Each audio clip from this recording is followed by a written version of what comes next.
8 കാര്യങ്ങളിൽ ഞാൻ നന്നായി ശ്രദ്ധിച്ചു, അതുകൊണ്ടാണ് ഈ അത്യുന്നത ദറജയിൽ ഞാൻ എത്തിയത് എന്ന് ലുക്മാൻ ഹക്കീം റളിയല്ലാഹു അൻഹു മറുപടി നൽകി എന്ന് മുത്ത് മുഹമ്മദ് മുസ്തഫ സല്ലല്ലാഹു അലൈഹി വസല്ലം. വയല് കേട്ടാൽ മാത്രം പോരാ, വയല് പറഞ്ഞാൽ മാത്രം പോരാ, വയല് കേട്ടാൽ മാത്രം പോരാ.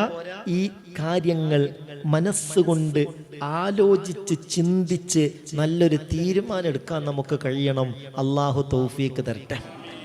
ഹബീബായ നബി തങ്ങൾ പറയുകയാണ്, ഫഖാല ലുഖ്മാൻ, ലുഖ്മാനുൽ ഹക്കീം തങ്ങൾ പറഞ്ഞു, ഇങ്ങനെ ഒരു ദറജയിൽ ഞാൻ എത്താനുള്ള കാരണം, അല്ലാഹു എനിക്ക് ഹിക്മത്ത് നൽകാനുള്ള കാരണം, ഒന്ന് ഖല്ലി ബസരി, 2 വഖഫി ലിസാനി, 3 വഹിഫ്ലി ഫർജി, 4 വഖൗലി ബിസ്ദിഖിൻ, 5 വഫായി ബിയഹദി, 6 വതക്റുമതി ലൈഫി, 7 വഹിഫ്ലി ജാരി, 8 വതർക്കി മാലായനി. 8 കാര്യങ്ങളിൽ ഞാൻ നന്നായി ശ്രദ്ധിച്ചു, അതുകൊണ്ടാണ് ഈ അത്യുന്നത ദറജയിൽ ഞാൻ എത്തിയത് എന്ന് ലുക്മാൻ ഹക്കീം റളിയല്ലാഹു അൻഹു മറുപടി നൽകി എന്ന് മുത്ത് മുഹമ്മദ് മുസ്തഫ സല്ലല്ലാഹു അലൈഹി വസല്ലം. വയല് കേട്ടാൽ മാത്രം പോരാ, വയല് പറഞ്ഞാൽ മാത്രം പോരാ, വയല് കേട്ടാൽ മാത്രം പോരാ. ഈ കാര്യങ്ങൾ മനസ്സുകൊണ്ട് ആലോചിച്ച് ചിന്തിച്ച് നല്ലൊരു തീരുമാനം എടുക്കാൻ നമുക്ക് കഴിയണം. അള്ളാഹു തൗഫീഖ് തരട്ടെ. 8 കാര്യങ്ങളുണ്ട്. ആ കാര്യങ്ങളാണ് എൻ്റെ ദറജയെ ഉയർത്തിയത്. അതിലൊന്നാമത്തെ കാര്യം ഇതാണ്, ഖല്ലി ബസരി, എന്റെ കണ്ണിനെ ഞാൻ നിയന്ത്രിച്ചതാണ്. എന്റെ കണ്ണിനെ ഹറാമാത്തിൽ നിന്ന് ചിമ്മിയതാണ്. ഹറാം കാണുന്നത് എനിക്ക് പേടിയാണ്. ആ ഒരു കാര്യത്തിലുള്ള അങ്ങേ അറ്റത്തെ ഒരു ശ്രദ്ധ എന്റെ ദറജ ഉയരാൻ കാരണമായി എന്ന് മഹാനായ സയ്യിദുനാ ലുഖ്മാനുൽ ഹക്കീം റളിയല്ലാഹു അൻഹു. ഇന്നത്തെ ഒരു കാലഘട്ടത്തിൽ ഇതൊക്കെ വലിയ ജിഹാദിൽ പെടും. ഇന്നത്തെ ഒരു കാലഘട്ടത്തിൽ ഇതൊക്കെ വലിയ ജിഹാദിൽ പെടും. ഇന്നത്തെ ഒരു കാലഘട്ടത്തിൽ മക്കളുടെ ഒരു വിഷയത്തിൽ ബാപ്പയും ഉമ്മയും ചിന്തിക്കേണ്ടത് എന്താണെന്നറിയോ? സാധാരണ നമ്മൾ ചിന്തിക്കെന്താന്ന് വെച്ചാൽ, എൻ്റെ മോന് അങ്ങനത്തെ തിന്മയിലേക്കൊന്നും പോവില്ല, എൻ്റെ കുട്ടി അങ്ങനത്തെ തിന്മയിലേക്കൊന്നും പോവില്ല, ആപ്പാൻ്റെ ഉമ്മാൻ്റെ മുമ്പിൽ കുട്ടി അങ്ങനെ തന്നെ ആയിരിക്കും. പക്ഷേ നമ്മൾ വിചാരിച്ച ഒരു സാഹചര്യമല്ല പുറത്തുള്ളത്. എന്തും ഏത് നിലക്കും എവിടുന്നും കിട്ടുന്ന ഒരു തലത്തിലേക്ക് കാര്യങ്ങൾ നീങ്ങിയിട്ടുണ്ട്. അതുകൊണ്ട് ഒരു 50% വിശ്വസിച്ചാൽ മതി, എൻ്റെ കുട്ടി വളരെ ഉഷാർ തന്നെയാണ്, ഒരു തിന്മയിലേക്കും പോകൂല എന്നുള്ള വിശ്വാസം 100%. ഞാൻ പറഞ്ഞ നിങ്ങൾക്ക് പറ്റിയില്ലേ? പറഞ്ഞ ഇഷ്ടപ്പെട്ടില്ലേ? 50 തന്നെ വേണ്ടെന്നാ വാപ്പൊക്കെ പറയുന്നത്. ഇന്നത്തെ ഒരു കാലഘട്ടം അങ്ങനെയാണ്, 50 തന്നെ വേണ്ട, അതന്നെ കൂടുതലാണ് എന്നാ. ചില വാപ്പാരോടും ഉമ്മാരോടൊക്കെ നിങ്ങളെ മക്കൾ അങ്ങനെ എങ്ങനെയെന്ന് പറഞ്ഞാൽ അപ്പോഴത്തേക്ക് അവർക്ക് ദേഷ്യം പിടിക്കും, അവരണ്ട് ചൂടാവും. പടച്ചോനെ, നന്മ ഉദ്ദേശിച്ച് നമ്മളോട് പറയുന്നവരോട് നമ്മൾ പ്രിയപ്പെട്ടവരെ ആ നിലക്ക് ചൂടാവാൻ പാടില്ല, പറ്റൂല. ലഹരിയും പല പേരിലും സമൂഹത്തിൽ അത്രത്തോളം വ്യാപിച്ചിട്ടുണ്ട്. പേപ്പറിന്റെ രൂപത്തിൽ, മിഠായിയുടെ രൂപത്തിൽ, ചെറിയ പൂവിന്റെ രൂപത്തിലൊക്കെയാണ് ലഹരി കൈമാറ്റം ചെയ്യുന്നത്. അല്ലാഹു നമ്മളെയും മക്കളെയും കാത്തുരക്ഷിക്കട്ടെ. നമ്മളെ മക്കളൊക്കെ അങ്ങനെയൊക്കെയുള്ള ചതിയിൽപ്പെട്ട്, കൂട്ടുകെട്ടിന്റെ ചതിയിൽപ്പെട്ട്, ലഹരി കടിമപ്പെട്ട് തമ്മാടിത്തരത്തിന്റെ പിന്നാലെ പോയാൽ നമുക്ക് നഷ്ടപ്പെടുന്നത് ഏറ്റവും വലിയ മുതലായിരിക്കും. അല്ലാഹുവേ, ഈ മജ്‌ലിസിലൊക്കെ ഞങ്ങൾ പങ്കെടുക്കുന്നതിന്റെ ഒക്കെ ഒരു ബറക്കത്ത് കൊണ്ട് ഞങ്ങളെ മക്കളെ നീ സ്വാലിഹീങ്ങളാക്കണേ റബ്ബേ. അങ്ങനത്തെ ചതിയെ തൊട്ടൊക്കെ മക്കളെ കാക്കണേ റബ്ബേ. ലുഖ്മാനുൽ ഹക്കീം റളിയല്ലാഹു അൻഹു പറയുകയാണ്, എന്റെ ദറജയെ ഉയർത്തിയത് 8 കാര്യങ്ങളാണ്. അതിലൊന്നാമത്തേത് ഖല്ലി ബസരി, എന്റെ കണ്ണിനെ ഞാൻ സൂക്ഷിച്ചതാണ്. ഒരു ഹറാമ് കാണുക എന്നുള്ളത് വലിയ പേടിയാണ്. അള്ളാഹു ആ പേടി നമുക്കും തരട്ടെ. മുഅ്മിനീങ്ങളെ ശ്രദ്ധിക്ക്, ഇന്ന് ഈ മൊബൈലും സംവിധാനങ്ങളൊക്കെ വ്യാപകമായതോടുകൂടെ അങ്ങനെയുള്ളൊരു പേടിയൊക്കെ നീങ്ങി പലപ്പോഴും അതിന് പലരും അടിമപ്പെട്ടു പോകുന്നു. അള്ളാഹു കാത്ത് രക്ഷിക്കട്ടെ. ഇലാഹായ റബ്ബവന്റെ വിശുദ്ധ ഖുർആനിൽ നമ്മോട് പറഞ്ഞതിങ്ങനെയാണ്, കുല്ലിൽ മുഅ്മിനീന യഗ്ളൂ മിൻ അബ്സാരിഹിം വയഹ്ഫളൂ ഫുറൂജഹും ദാലിക അസ്കാലഹും ഇന്നല്ലാഹ ഖബീറും ബിമാ യസ്നഊൻ. നബിയെ നിങ്ങൾ പറയണം, ലിൽ മുഅ്മിനീന മുഅ്മിനീങ്ങളോട് പറയേണ്ടതാണ്, യഗ്ളൂ മിൻ അബ്സാരിഹിം കണ്ണിനെ അവർ ചിമ്മേണ്ടതാണ്. കണ്ണിനെ ശ്രദ്ധിക്കണം, ഹറാമ് കാണരുത്, ഹറാമിലേക്ക് നോക്കരുത്. വയഹ്ഫളൂ ഫുറൂജഹും അവരുടെ ജനനേന്ദ്രിയങ്ങളെ, ഫർജുകളെ അവർ ഹറാമാത്തിൽ നിന്ന് സൂക്ഷിക്കണം. ദാലിക അസ്കാലഹും അതാണ് അവർക്ക് ഏറ്റവും നല്ലത്. ഇന്നല്ലാഹ ഖബീറും ബിമാ യസ്നഊൻ അവർ ഓരോരുത്തരും ചെയ്യുന്നതൊക്കെയും അറിയുന്നവനാണ് അല്ലാഹു. അല്ലാഹു അറിയാതെ ഒന്നുമേ ചെയ്യാൻ കഴിയില്ല. ഈ നോട്ടം വലിയ മാരകമായ വിഷമാണ്. അന്നളറതോ സഹമുൻ മസ്മൂമുൻ മിൻ സിഹാമി ഇബ്ലീസ്. അന്നളറതു നോട്ടം, ഹറാമിലേക്കുള്ള നോട്ടം, അത് സഹമുൻ മസ്മൂമുൻ മിൻ സിഹാമി ഇബ്ലീസ് ഇബ്ലീസിന്റെ വിഷത്തിലൂട്ടപ്പെട്ട അസ്ത്രമാണെന്ന് അഷ്റഫുൽ ഖൽഖ് മുഹമ്മദ് മുസ്തഫ സല്ലല്ലാഹു അലൈഹി വസല്ലമ തങ്ങൾ പഠിപ്പിച്ചിട്ടുണ്ട്. അല്ലാഹു കാവൽ നൽകട്ടെ, അല്ലാഹു കാവൽ നൽകട്ടെ. നമ്മുടെ മക്കളെയും കുടുംബത്തെയും ഒക്കെ അല്ലാഹു കാത്തുരക്ഷിക്കട്ടെ. സഹോദരിമാരെ, പ്രത്യേകം നമ്മൾ ശ്രദ്ധിക്കണം. വസ്ത്രവിധാനത്തിന്റെ കാര്യത്തിലൊക്കെ നമ്മളിൽ അശ്രദ്ധ വന്നു പോയാൽ നമ്മളിലേക്ക് ആ കാരണം കൊണ്ട് ആരൊക്കെ നോക്കിയോ, ഹറാമായ നോട്ടം നോക്കിയോ, അതിനുത്തരവാദി നമ്മളാകും കേട്ടോ. പടച്ചോൻ കാത്തുരക്ഷിക്കട്ടെ. യഥാർത്ഥ മുഅ്മിനായി ജീവിക്കണമെങ്കിൽ ഇന്ന് വലിയ പ്രശ്നമാണ്. ഇന്ന് പല പരിഹാസങ്ങളും കേൾക്കേണ്ടി വരും. അങ്ങനെയാണ് ആഖിറുസ്സമാനാകുമ്പോ ഒരാൾക്ക് യഥാർത്ഥ മുഅ്മിനായി മുന്നോട്ട് പോകണമെങ്കിൽ അയാളുടെ അവസ്ഥ കൽ ഖാബിൽ അലൽ ജംറ, തീക്കണൽ പിടിക്കുന്ന അവസ്ഥയിലായിരിക്കുമെന്ന് അഷ്റഫുൽ ഖൽഖ് മുഹമ്മദ് മുസ്തഫ സല്ലല്ലാഹു അലൈഹി വസല്ലം. ആണിന്റെ വസ്ത്രം തന്നെ പെണ്ണ് ധരിക്കണം എന്ന് പറഞ്ഞ് അതിനു വേണ്ടി വാശി പിടിക്കുക. എന്തൊരു ഭ്രാന്താണ് റബ്ബേ അത്. എന്നിട്ട് അത് എന്തിന്റെ പേരിലാ? സ്ത്രീ പുരുഷ സമത്വത്തിന്റെ പേരിൽ. അങ്ങനെ സ്ത്രീ പുരുഷ സമത്വത്തിന്റെ പേരിലാണെങ്കിൽ എന്തേ പെണ്ണിന്റെ വസ്ത്രം ആണ് ധരിക്കണമെന്ന് പറയുന്നില്ല? ആണിന്റെ വസ്ത്രം പെണ്ണ് ധരിക്കണം, അവിടെയാണ് സമത്വം. അതാ പെണ്ണിന്റെ മേലിൽ അടിച്ചേൽപ്പിക്കലല്ലേ? അതാ പെണ്ണിന്റെ സ്വാതന്ത്ര്യം ഇല്ലാതെയാക്കലല്ലേ? ഓരോരുത്തർക്കും ഇഷ്ടമുള്ള വസ്ത്രം ധരിക്കുക എന്നത് രാജ്യത്തെ ഭരണഘടന നൽകുന്ന അവകാശമല്ലേ? എന്നാൽ ആഖിറുസ്സമാനാകുമ്പോ ഇതൊക്കെ തലതിരിഞ്ഞു വരും.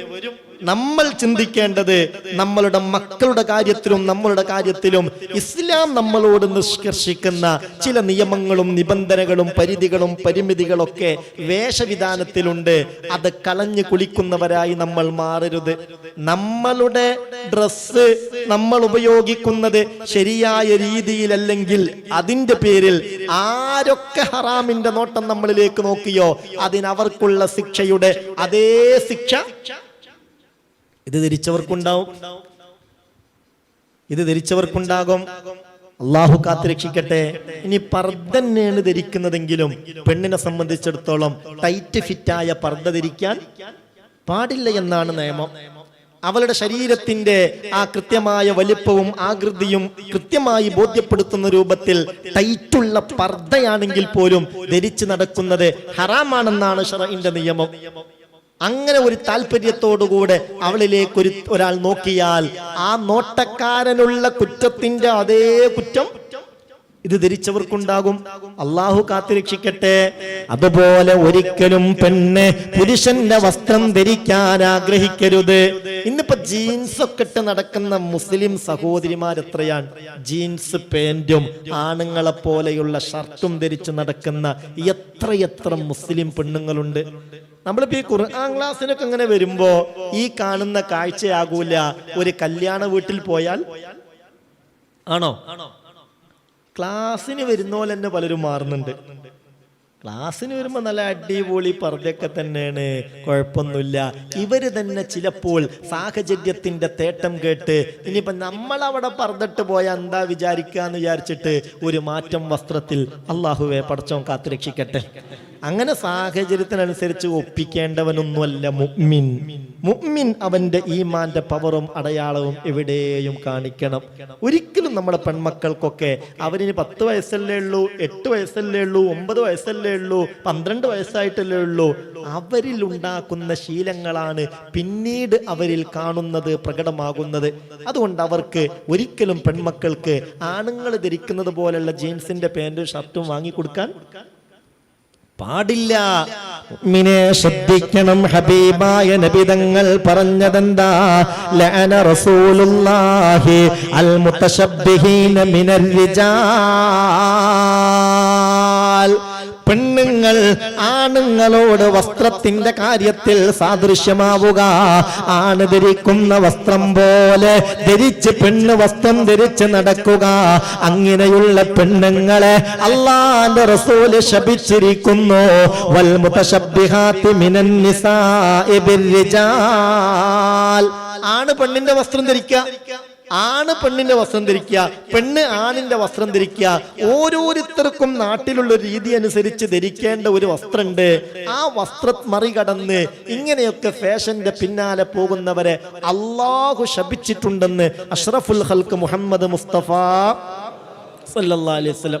അപ്പൊ വീട്ടിൽ നിന്ന് പുറത്തിറങ്ങുമ്പോഴൊക്കെ നല്ലോണം ശ്രദ്ധിക്കണം. അൽമർഅതു ഔറ, പെണ്ണെന്ന് പറയുന്നത് ഔറത്താണ്. ഫഇദാ ഖറജത് ഇസ്തശ്റഫഹ ശൈത്വാൻ. ഒരു പെണ്ണ് വീട്ടിൽ നിന്ന് പുറത്തിറങ്ങുമ്പോ അവളുടെ കൂടെ നിരന്തരമായി പിശാചുണ്ടാകും. എന്താണ് പിശാചിന്റെ പണിയെന്ന് കേൾക്കണ്ടേ? ആളുകളെ കൊണ്ട് അവരിലേക്ക് ശ്രദ്ധിപ്പിക്കുക, നോക്കുക, അതിനനുസരിച്ചുള്ള പ്രകടനം അവളിൽ വെളിവാക്കുക.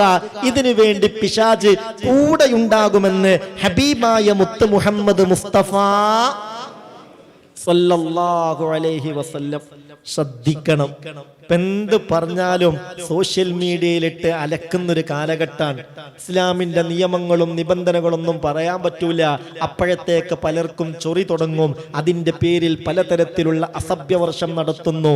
അങ്ങനെയൊക്കെ ആയിക്കോട്ടെ, ഇതൊക്കെ ആഖിറുസ്സമാനിൽ ഉണ്ടാവുന്ന നേരത്തെ റസൂൽ പറഞ്ഞിട്ടുണ്ട്.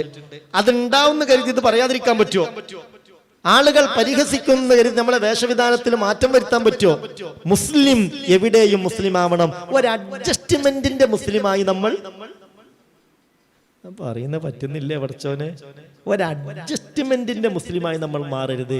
എപ്പോഴും ദീനിന്റെ നിയമങ്ങൾക്ക് വില കൽപ്പിക്കാൻ അള്ളാഹു നമുക്ക് തൗഫീക്ക് തരട്ടെ. അതിനൊക്കെ പിന്നെ നിറഞ്ഞ ഒരു ഈമാൻ വേണം. നിറഞ്ഞ ഒരു ഈമാനാണ് അതിനൊക്കെ ആവശ്യം. ഈമാനിൽ കമ്മി വന്നാൽ എല്ലാത്തിലും കമ്മി വരും, മാറ്റങ്ങൾ ഉണ്ടാകും. ഈമാൻ വളരെ കുറഞ്ഞു പോയാൽ സ്വഭാവത്തിലും സംസ്കാരത്തിലും വേഷവിധാനത്തിലൊക്കെ നല്ല മാറ്റങ്ങൾ ഉണ്ടാവും. അള്ളാഹു കാക്കട്ടെ. നമ്മുടെ സഹോദരിമാർ, അള്ളാഹുവെ അവരൊക്കെ എല്ലാ അർത്ഥത്തിലും അള്ളാഹു ദുനിയാവിലും ആഖിറത്തിലും വിജയികളിൽ ഉൾപ്പെടുത്തട്ടെ. പലപ്പോഴും ചില പ്രേരണകൾക്ക് വഴങ്ങി വസ്ത്രത്തിന്റെ കാര്യത്തിലൊക്കെ അങ്ങനെ അശ്രദ്ധരാവാറുണ്ട്. അങ്ങനെ അശ്രദ്ധരാകുന്ന പെണ്ണുങ്ങളെ എൻ്റെ കണ്ണോണ്ട് നിങ്ങൾക്ക് കാണണ്ട, വെറുപ്പാണെന്ന് മുഹമ്മദ് മുസ്തഫ സല്ലല്ലാഹു അലൈഹി വസല്ലം. ഹബീബായ നബി തങ്ങൾ പറയുന്നുണ്ട്, സിൻഫാനി മിൻ അഹ്ലിന്നാരി ലമ്മറഹുമാ. എന്റെ സമുദായത്തിൽ നരകാവകാശികളായ 2 വിഭാഗമുണ്ട്. അവരെ ഞാൻ കണ്ടിട്ടില്ല, അവരെ ഞാൻ കാണാതിരിക്കട്ടെ. എനിക്കവരെ കാണുന്നത് പോലും വെറുപ്പാ. ഖാല റസൂലുള്ളാഹി സല്ലല്ലാഹു അലൈഹി വസല്ലം. ഏതാണ് ആ 2 വിഭാഗം? സഹാബികൾ ഭയപ്പെട്ടു പോയി. അവര് മുത്തുനബിയിൽ നിന്ന് ഇത് കേൾക്കാൻ കാത്തിരിക്കുകയാണ്. ഹബീബായ നബി തങ്ങൾ ശാപത്തിന്റെ വാക്ക് പറഞ്ഞതാ. ആരാണ് നബിയെ ആ 2 വിഭാഗം? ഹബീബായ നബി പറഞ്ഞു, 1 ഖൗമുൻ മഅഹും സിയാത്തുൻ കഅദ്നാബിൽ ബഖരി യളിബൂന ബിഹന്നാസ് വനിസാഉൻ കാസിയാത്തുൻ ആരിയാത്തുൻ മായിലാത്തുൻ മുമീലാത്തുൻ റൂസുഹുന്ന കാസ്നിമത്തിൽ ബുഖ്തിൽ മായില ലാ യദ്ഖുൽനൽ ജന്ന വലാ യജിദ്ന റിഹഹാ. ഈമാനുള്ളവർക്കൊക്കെ പേടി കുടുങ്ങുന്ന ഹദീസ. അല്ലാഹുവേ, നീ ഞങ്ങളെ രക്ഷപ്പെടുത്തണേ റബ്ബേ. ദുനിയാവിന്റെ ഒരു ചതിയിലും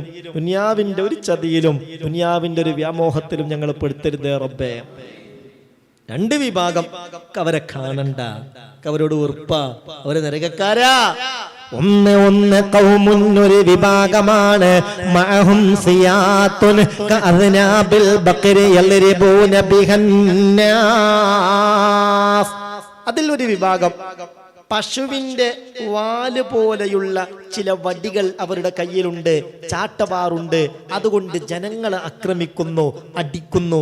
അതിനു വേണ്ടി നടക്കുന്നവർ എന്ന് പറഞ്ഞാൽ നീതി നോക്കാതെ ജനങ്ങളെ ആക്രമിക്കുന്ന ചില പോലീസുകാർ, അവരെ കുറിച്ചാണ് ഈ സൂചന എന്ന് മഹാന്മാരായ പണ്ഡിതന്മാര് വിശദീകരിച്ചിട്ടുണ്ട്. അവര് ലാത്തി വീശും, അവരുടെ താല്പര്യത്തിനനുസരിച്ച് ലാത്തി വീശുന്നൊരവസ്ഥ വരിക, അവരക്രമികളായി മാറുക, ജനങ്ങളെ ദ്രോഹിക്കുക. അള്ളാഹു കാത്തുരക്ഷിക്കട്ടെ. രണ്ടാമത് പറഞ്ഞതോ ചില പെണ്ണുങ്ങളാണ്. ചില പെണ്ണുങ്ങളെ എന്റെ കണ്ണുകൊണ്ട് ഞാൻ കാണാതിരിക്കട്ടെ. അല്ല, അള്ളാന്റെ റസൂല് അങ്ങനെ പൊതുവെ പെണ്ണുങ്ങൾ എന്റെ കണ്ണുകൊണ്ട് കാണാതിരിക്കട്ടെ എന്നാണോ പറഞ്ഞത്? അതല്ല. പിന്നെയോ ഫാത്തിമ എന്റെ കരളിന്റെ കഷ്ണ എന്ന് പറഞ്ഞ നബിയാണ് മുഹമ്മദ് മുസ്തഫ സല്ലല്ലാഹു അലൈഹി വസല്ലം. ആ നബിയാ പറയുന്നത് ചില പെണ്ണുങ്ങള് അവര് കാസിയാത്തുൻ വസ്ത്രം ധരിച്ചിട്ടുണ്ട്, എന്നാൽ ആരിയാത്തുൻ നഗ്നകളാണ്. മായിലാത്തുൻ മുമീലാത്തുൻ, ചാഞ്ഞും ചെരിഞ്ഞും നടക്കും. ആളുകൾ എന്നെ ഒന്ന് നോക്കട്ടെ, ആളുകൾ എന്നെ ഒന്ന് ശ്രദ്ധിക്കട്ടെ, അതിനു വേണ്ടി ചമഞ്ഞൊരുങ്ങി നടക്കുന്ന പെണ്ണുങ്ങൾ. അള്ളാഹു കാക്കട്ടെ. പഴയ കാലത്തൊക്കെ നമുക്ക് ഓർമ്മയുണ്ടോ? നമ്മളമ്മമാരും വല്യന്മാരൊക്കെ വലിയ മഴയും വെയിലൊന്നും ഇല്ലെങ്കിലും പുറത്തിറങ്ങി നടക്കുമ്പോ അവരുടെ കയ്യിൽ എന്തുണ്ടാവും? കൊട ഉണ്ടാവും. കൊട താഴ്ത്തി ചൂടിയിട്ടേ അവര് പോകുള്ളൂ. എന്താ അവരുടെ പേടിയെന്നറിയോ? പഠിച്ചോനെ, എന്നെ ആരെങ്കിലും നോക്കുമെന്നുള്ള പേടിയായിരുന്നു. ആരെങ്കിലും നോക്കുവോ, ആരെങ്കിലും കാണുമോ എന്നുള്ള പേടിയാണ്. ഇന്നിപ്പോ ഇത്ര നേരം ചമഞ്ഞ് ഒരുങ്ങി കണ്ണാടിയുടെ മുമ്പിൽ ഒരു മണിക്കൂറൊക്കെ ചെലവഴിച്ച് ഇറങ്ങുമ്പോഴുള്ള പേടിന്റെ പോക്കാരും കാണൂലേ, ഞാനും ശ്രദ്ധിക്കൂലേ എന്നുള്ള ബേജാറാണ്. അല്ലാഹുവേ, റബ്ബ് കാത്തിരക്ഷിക്കട്ടെ.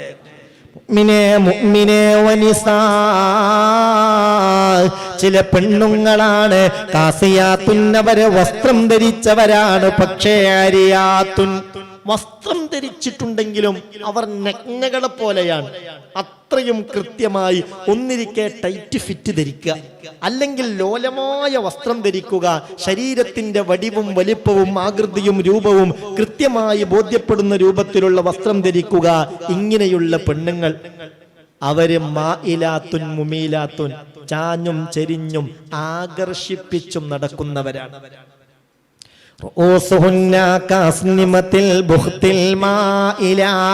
പലപ്പോഴും അവരുടെ തലയിലേക്ക് നോക്കിയാൽ ഒട്ടകത്തിന്റെ പൂഞ്ഞ പോലെ അതിങ്ങനെ പൊക്കി വെച്ചിരിക്കും. അങ്ങനെയൊക്കെ ഉണ്ട് ചില സംവിധാനങ്ങളൊക്കെ. കല്യാണത്തിനും അല്ലാതെയൊക്കെ മുടിങ്ങിന്റെ മുൻഭാഗം ഒന്നായിട്ട് ഇങ്ങനെ പൊന്തി നിൽക്കാൻ വേണ്ടി അതിൻ്റെ ഉള്ളിൽ ഓരോ സാധനങ്ങൾ തിരികുക, എന്നിട്ട് ഇവിടെ ഇങ്ങനെ പൊക്കി വെച്ചിരിക്കുക. ഇങ്ങനെയുള്ള ചില സംഗതികളൊക്കെ ഇന്ന് സമൂഹത്തിൽ വ്യാപിച്ചു വരുന്നു. റബ്ബേ, അള്ളാഹു കാക്കട്ടെ. എല്ലാവരും ആമീൻ പറഞ്ഞേക്ക്, അള്ളാഹു കാക്കട്ടെ. എന്താണ് ഇത്തരത്തിലുള്ള പെണ്ണുങ്ങളെ കുറിച്ച് പറഞ്ഞത്? എന്താ പറഞ്ഞത്? ലാ യദ്ഖുൽനൽ ജന്ന, അവര് സ്വർഗത്തിലേക്ക് പ്രവേശിക്കുന്നതല്ല, അവര് സ്വർഗത്തിലേക്ക് പ്രവേശിക്കില്ല. വലാ യജിദ്ന റീഹഹാ ഫഇന്ന റീഹഹാ ലതൂജദുന്ന മസീറത കദാ വകദാ. സ്വർഗത്തിലേക്ക് അവര് പ്രവേശിക്കൂല എന്ന് മാത്രല്ല, ആ സ്വർഗത്തിന്റെ വലാ യജിദ്ന റീഹഹാ, ആ സ്വർഗത്തിന്റെ വാസന പോലും അനുഭവിക്കാൻ അവർക്ക് കഴിയൂല എന്ന് ഹബീബായ മുഹമ്മദ് മുസ്തഫ. എന്നിട്ട് പറയാ, എന്താ നിങ്ങൾ വിചാരിച്ച സ്വർഗത്തിന്റെ വാസന എന്ന് പറഞ്ഞാൽ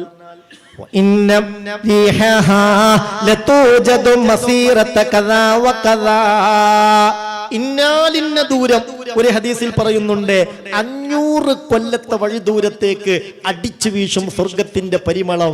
ആ സ്വർഗത്തിന്റെ വാസന പോലും ഇത്തരത്തിലുള്ള പെണ്ണുങ്ങൾക്ക് അനുഭവിക്കാൻ സാധിക്കൂല എന്ന് ഹബീബായ മുഹമ്മദ് മുസ്തഫ സല്ലല്ലാഹു അലൈഹി വസല്ലം. അല്ലാഹു നമ്മളെ കാക്കട്ടെ, അല്ലാഹു നമ്മളെ കാക്കട്ടെ.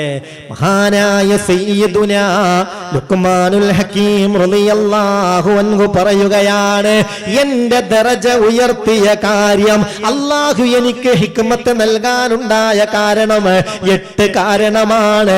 അതിലൊന്ന് ഗള്ളീ ബസരി, ഞാൻ എന്റെ കണ്ണിനെ നിയന്ത്രിച്ചതാണ്. കണ്ണിനുണ്ടല്ലോ വ്യഭിചാരം, കണ്ണിനും വ്യഭിചാരല്ലേ.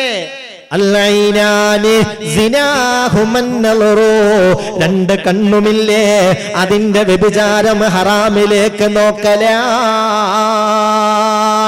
നോക്കാൻ പാടില്ലാത്ത ഹറാമിലേക്ക് നോക്കൽ അത് കണ്ണിന്റെ വ്യഭിചാരമാണ്.